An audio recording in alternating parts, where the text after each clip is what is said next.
Wherapy.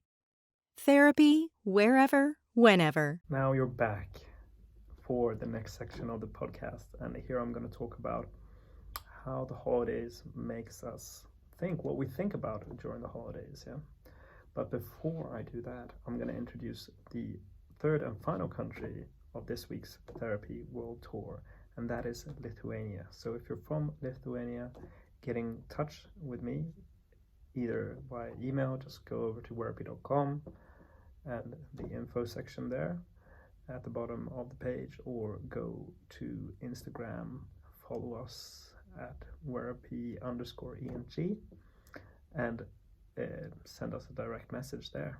I say us, but I mean me. So, the next part of the podcast. The holidays have a tendency to remind us of what we don't have. It's a time, as I mentioned early on in the podcast, where there's expectations of being a certain way and having a certain feeling and being in a certain place, being grateful. Yeah, there's pressure around being grateful, and we can only be grateful if we have something to be grateful for, and a lot of us have to practice at that. Yeah, but if we're in a place where we're not really satisfied with our life, then Christmas can be a really tough time, because people are gathering, families are gathering, couples are gathering, parents are meeting their children, children are meeting their parents, and so on and so forth. It's a lot about relationships. Yeah. So if we've lost a parent, we might be reminded that we don't have our parents when everybody else is going to see their parents during Christmas. And likewise, if we don't have a family and we're in that age where we're expected to have a family, then we're going to be reminded of that. And the same goes for relationships. We're going to be reminded that we don't have a relationship. We're also going to be reminded of other things. Yeah. So if we're maybe not that well off, or we're just kind of a middle income family, then we're going to be reminded of the things that we aren't able to get, or aren't able to give our children. So there's economic pressures, there's an economic aspect of this. What are other people getting?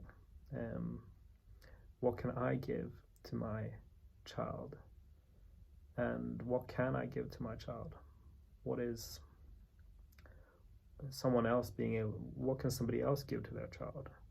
And there might be somebody in who we know who gives their child inappropriately expensive things, and we know that their child is going to talk to our child and they're going to compare, and we're not going to be able to match up, and that might be quite difficult. Yeah.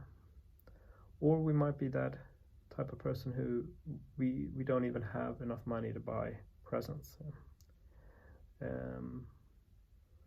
And the same goes with the relational aspect, where we're reminded that, oh well, we don't have someone in our lives, or we've lost someone, and we see other people who do have someone in their lives, and we see them so happy, and we can't help but compare ourselves.